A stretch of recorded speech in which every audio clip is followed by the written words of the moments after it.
Bom dia, irmãos. Hoje eu gostaria de considerar uma frase que o apóstolo Paulo usa pelo menos 4 vezes nas cartas que ele escreve a Timóteo e também a Tito.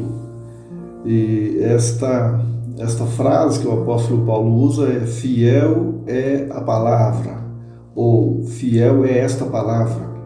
E a primeira menção que eu queria fazer desta frase quando o apóstolo Paulo escreve a primeira carta a Timóteo, no capítulo 1, no versículo 15, está escrito assim: esta é uma palavra fiel e digna de toda aceitação, que Cristo Jesus veio ao mundo para salvar os pecadores, dos quais eu sou o principal. Mas por isso alcancei misericórdia, para que em mim, que sou o principal, Jesus Cristo mostrasse toda a sua longanimidade para exemplo dos que haviam de crer nele para a vida eterna. Meus irmãos, nós estávamos caídos debaixo do poder do pecado, estávamos afastados da vida de Deus, estávamos vivendo na inimizade, no entendimento, nós nos achávamos debaixo da condenação da morte, nós estávamos expostos ao castigo divino e à perdição eterna. A morte e o juízo eterno se levantavam sobre nós como uma nuvem pavorosa, trazendo muitas incertezas a todos nós. Mas, graças a Deus, a bendita verdade, o Filho de Deus, o Senhor Jesus Cristo, Ele colocou de parte a sua glória divina, e ele veio a este mundo, ele tomou a forma de servo, ele fez-se semelhante aos homens, e aqui, de acordo com o propósito divino, o Senhor Jesus entregou-se à morte de cruz, a morte pela expiação, pelo pecado do mundo, e é para aniquilar aquele que tinha o poder da morte, isto é, o diabo, conforme Hebreus 2:14. E ele desfez as obras dele. Assim ele remiu e libertou-nos e reconciliou-nos com Deus no corpo da sua carne, pela morte, para nos apresentar santos e irrepreensíveis perante ele em amor. Meus irmãos, que privilégio! Então, deste modo, todo aquele que reconhece que é um pecador perdido e confia verdadeiramente no Senhor Jesus Cristo, crê que Ele veio ao mundo para salvar os pecadores, todo aquele que assim o fizer, realmente será salvo eternamente. A segunda vez, ou a segunda colocação desta frase está em 1 Timóteo, capítulo 4, versículo 8, que diz assim: porque o exercício corporal para pouco aproveita, mas a piedade para tudo é proveitosa, tendo a promessa da vida presente e da vida que há de vir. Esta palavra é fiel e digna de toda aceitação. 1 Timóteo 4, 8 e 9. E realmente, meus irmãos, a fé ela manifesta-se por obras. E a salvação experimentada demonstra-se pela piedade. A graça de Deus, pela qual nós somos salvos, ela também nos ensina e ela nos habilita a renunciarmos à impiedade e às concupiscências mundanas e a vivermos este presente século de uma forma sóbria e justa e piedosamente.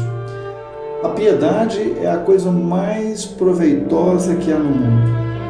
Uma vida marcada pelo temor de Deus e por devoção e amor à sua vontade é com certeza uma vida alegre, bendita e feliz. Com ela se liga promessas, meus irmãos, promessas tanto para o presente como para o futuro. Mas não pode existir a verdadeira piedade em nós sem que conheçamos primeiro a graça do nosso Senhor Jesus Cristo, o qual se deu por nós, para, pela sua morte, nos remir de toda iniquidade e purificar-nos para si mesmo, purificar um povo particular. Então a piedade, ela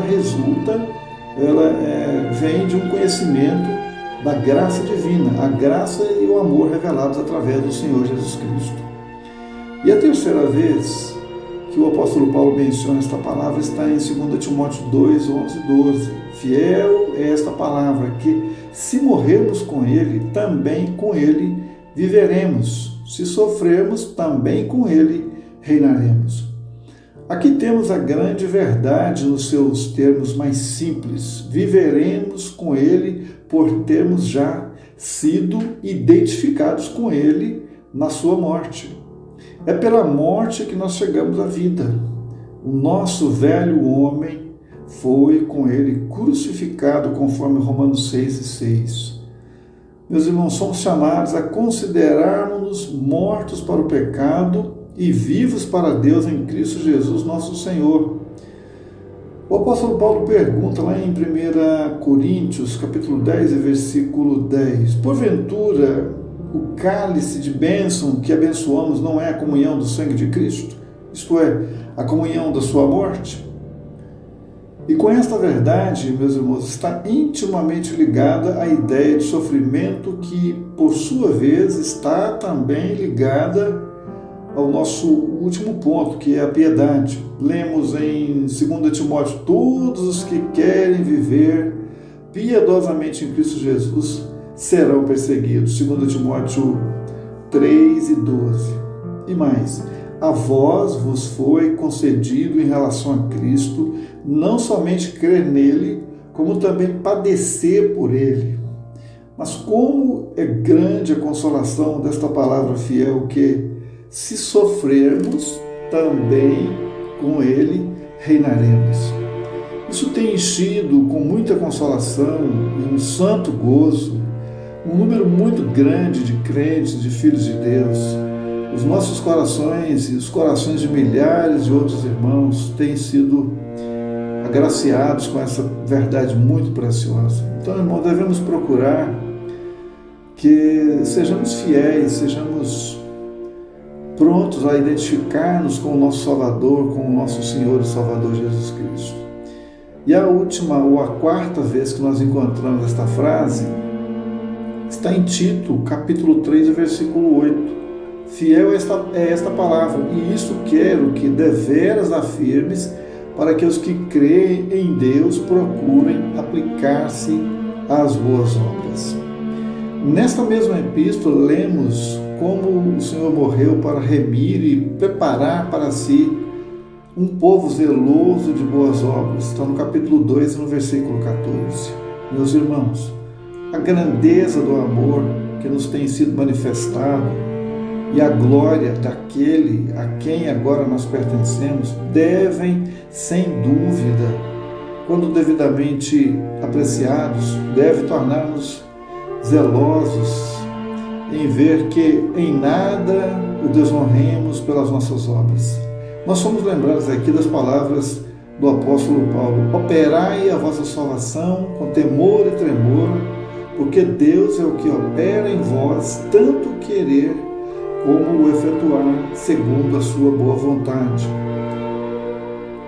Meus irmãos, Deus realmente realiza isso, mas Ele só pode realizar essa sua vontade em nós, ou operar em nós essa bênção, mas pertence a nós também dar efeito prático a esses recursos divinos que estão, digamos assim, postos ao nosso alcance, operar a nossa salvação, e então belos frutos se produzirão em nós, boas obras se multiplicarão e Deus glorificado vai ser em nós. Meus irmãos, lembremos, portanto, isso, lembremos dessas verdades da suprema importância tanto para o nosso progresso espiritual como para a nossa paz, e seja o nosso aproveitamento manifesto a todos. Que assim seja, meus irmãos.